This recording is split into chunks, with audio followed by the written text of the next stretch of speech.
It seems like these days everyone's got the secret to happiness, like it's this thing you can just buy or download or something.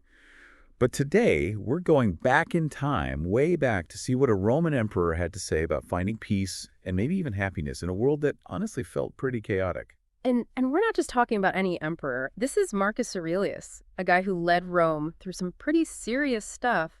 Wars, plagues, political turmoil, you name it. It's kind of wild to think about, right? I mean, here's this guy with pressures we can't even imagine, but he still made time to write these incredibly personal journals all about finding inner peace. Yeah. And his writings are full of this stuff called Stoic philosophy, which is surprisingly relevant even today. It really is. And what's so interesting about Aurelius is that he wasn't just talking about this stuff, he was living it, right in the middle of all that chaos. He was practicing what he preached. And what he found was that happiness isn't about what happens to you, it's about how you react to it. So it's not about, pretending everything's perfect. It's more about, I guess, having the right mindset. Exactly. It's about taking control of your inner world, even when your outer world feels completely out of control. And that's where this idea of inner tranquility comes in, right? Yeah. I mean, this is a guy who was leading an empire, but he still understood that so much of life is beyond our control. That's it. One of his most famous quotes is, "You have power over your mind, not outside events. Realize this and you will find strength." He really believed that getting all worked up over things you can't change just leads to more frustration and anxiety. So true strength comes from focusing on what you can control. Exactly. Your thoughts, your actions, your responses, that's where real power and ultimately real happiness comes from. Okay, but that's easier said than done, right? Like it's not our natural instinct to just accept things, especially when they're difficult. It's definitely a practice. It's something we have to work at consciously, and it goes against a lot of what our culture tells us. We're constantly bombarded with messages about achieving more, controlling more, striving for more. Right. Like happiness is this thing we have to earn or buy or chase after. But Aurelius is telling us to just stop for a minute and look inward. That's where the real work is. So how do we do that? How do we actually cultivate that kind of inner peace in the middle of, well, everything? That's where the other pillars of Aurelius's philosophy come into play. Things like virtue, accepting your fate, focusing on the present moment. Okay, so when I hear the word virtue, I automatically think of, some kind of strict moral code. Yeah. Like something out of a dusty old book. But it sounds like Aurelius had a different take on it. He did. For him, virtue wasn't about following rules. It was about living in alignment with your values, with your best self, being honest, courageous, just, and compassionate. So it's not about suppressing our emotions or pretending we don't feel them.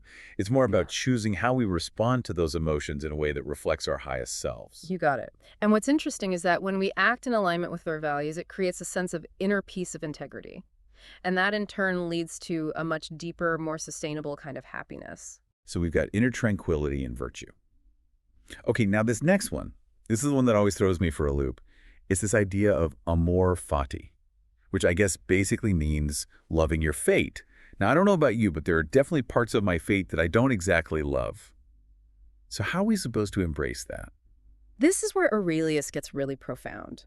He's not saying we have to enjoy every single thing that happens to us, good or bad. He's talking about accepting the reality of our lives, even the tough parts. Because even within those challenges, there's opportunity for growth, for resilience, for a deeper understanding of ourselves. So it's almost like saying, okay, this is happening. I can either fight it and be miserable, or I can accept it and see where it leads me. It's not about being passive. It's about finding a way to move forward with grace and maybe even finding some meaning in the midst of the struggle. You're getting it. And that acceptance, that willingness to embrace the full spectrum of our experience, that's what leads to a more resilient, enduring kind of happiness. Okay, I'm starting to see how all of these pieces fit together. We've got inner peace acting in accordance with our values and accepting what life throws at us. Now, what about that last pillar, focusing on the present moment? That sounds a lot like what we call mindfulness these days, right? Exactly. Centuries before mindfulness apps and meditation retreats, Aurelius was reminding himself and us that dwelling on the past or worrying about the future only steals our joy from the present. So it's about recognizing that the only moment we truly have control over is this one, right now. You got it. And think about how often we miss out on the beauty and the richness of life because we're trapped in our heads replaying past mistakes or stressing about what might happen. Aurelius was basically saying, wake up, Pay attention. This is it. This is life. Mhm. And when we can bring that kind of presence to our everyday experiences, we start to see things differently. We appreciate the small things, we connect more deeply with others, and we find a sense of contentment that isn't dependent on external circumstances. Okay, so far we've covered a lot of ground. We've explored Aurelius's life, his philosophy, these 4 pillars of Stoicism that he believed were essential for happiness. But I think what our listeners are probably wondering is, how do I actually put this into practice? Where is the toolkit? Because it all sounds great in theory, but how do we translate these ancient ideas into actionable steps for our modern lives? That's a great question, and luckily Aurelius wasn't just a philosopher, he was a pragmatist. Mhm. He gave us a set of tools practices we can use to cultivate these qualities of inner peace, virtue acceptance, and present moment awareness. And what's amazing is that these tools are just as relevant and effective today as they were centuries ago. So let's get into those tools, shall we? We talked about mindfulness before, but I think it's worth, digging a little deeper. These days we usually think of mindfulness as like meditation, but Aurelius had a much broader view. For him, mindfulness was about bringing your full attention to whatever you were doing, like really being present in that moment, whether you're, eating a meal or listening to a friend or even just breathing while you're stuck in traffic. So it's not about like emptying your mind or trying to reach some kind of Zen state or something. It's more about just being present in that moment, no matter what you're doing. Exactly. And that's where the power of mindfulness really lies. When you're fully present, you're not dwelling on the past or worrying about the future. You're just here now, experiencing life as it unfolds. Yeah, but that's so much harder than it sounds, right? Hmm. Like our minds are always racing a mile a minute. It takes so much effort to slow down and just be present. It does, which is why Aurelius believed in practicing it regularly. Just like we train our bodies for strength and endurance, we need to train our minds for focus and presence. And one of the tools he used for that mental training was journaling, right? I've always been kind of intimidated by journaling. Like I feel like I need to have these profound thoughts or write perfect sentences. But it sounds like Aurelius had a more down-to-earth approach. Yeah, he wasn't trying to write a masterpiece or anything. It was more about having an honest conversation with himself, a way to process his experiences, reflect on his thoughts and emotions, and get clear on his values and goals. So it was like a way to step outside of himself and see his life from a new perspective. Exactly. And you know what's really cool is that modern research has actually shown that journaling is really good for you. Like studies have shown that it can reduce stress and anxiety and improve emotional regulation and even boost self-awareness and creativity. Wow, that's incredible.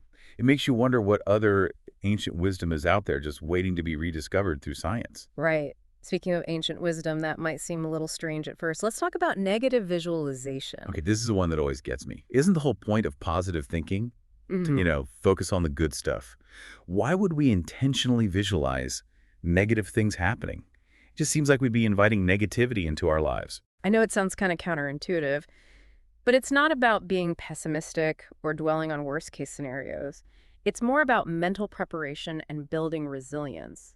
So, for example, imagine you're about to give an important presentation and you're feeling really nervous. Negative visualization would involve imagining that presentation going wrong.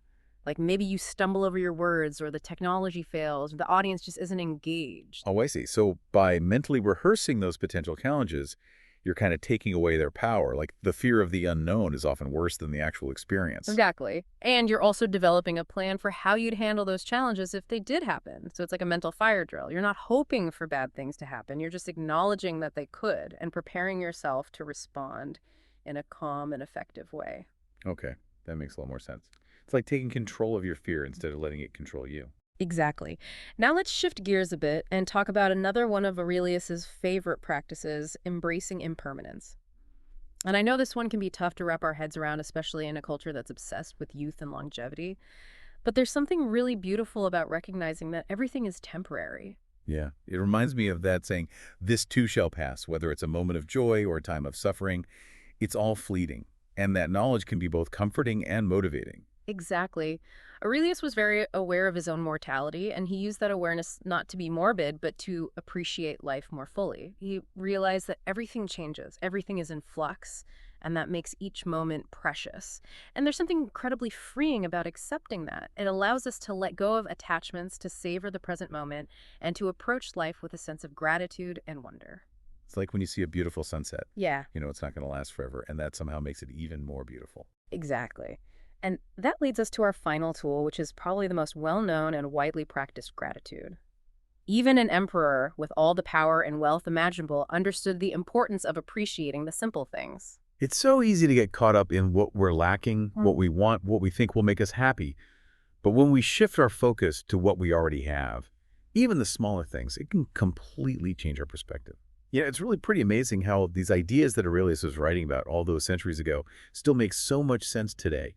Like you realize that people haven't really changed that much. I know, it's fascinating, right? The world has changed so much, but the stuff we struggle with as humans, it's kind of stayed the same. We still deal with uncertainty, loss, that search for meaning, and Aurelius gives us a way to deal with all that, a way to find peace. Yeah, it's like he's saying, hey, look, I've been there, I get it, and here's what helped me. Right, and what he learned and what comes through so clearly in his writing is that real happiness, that lasting kind. It doesn't come from outside stuff. It doesn't come from money or power or fame or any of that. It comes from within. It's that whole happiness is an inside job thing, right? And Aurelius actually gave us the tools to do that work. Mindfulness journaling, negative visualization, embracing impermanence gratitude. It's not just a bunch of ideas, it's stuff we can actually do to change our lives. Exactly. And the coolest part is that you don't need anything special to do them. No fancy equipment, no expensive courses or anything. All you need is the willingness to try something new, to step outside your comfort zone a bit and see what happens. So if we had to sum all this up, like what's the one big takeaway here? Why should we care about what some Roman emperor had to say almost 2,000 years ago? I think the biggest thing Aurelius teaches us is that happiness isn't something you find, it's something you build. It's a practice, not a destination. It's a journey. Right. And it's not always easy. There'll be tough times for sure. Definitely. But each time we take a mindful breath, each time we feel grateful for something, each time we choose courage and kindness, we're getting stronger, we're building that inner peace. That's a really hopeful message, especially these days when everything feels so crazy and out of control. It reminds us that we have more power than we think. We can choose how we respond, how we see things, how we live our lives. And that brings up a really interesting question for our listeners. If you could pick just one of Aurelius's methods to focus on this week, which would it be? What speaks to you most right now? What feels like the most powerful tool for finding happiness in your own life? Yeah, think about that. And remember, happiness isn't a finish line, it's a journey. Be patient with yourself, go easy on yourself, and just see where it takes you. Thanks for joining us on this deep dive into the wisdom of Marcus Aurelius.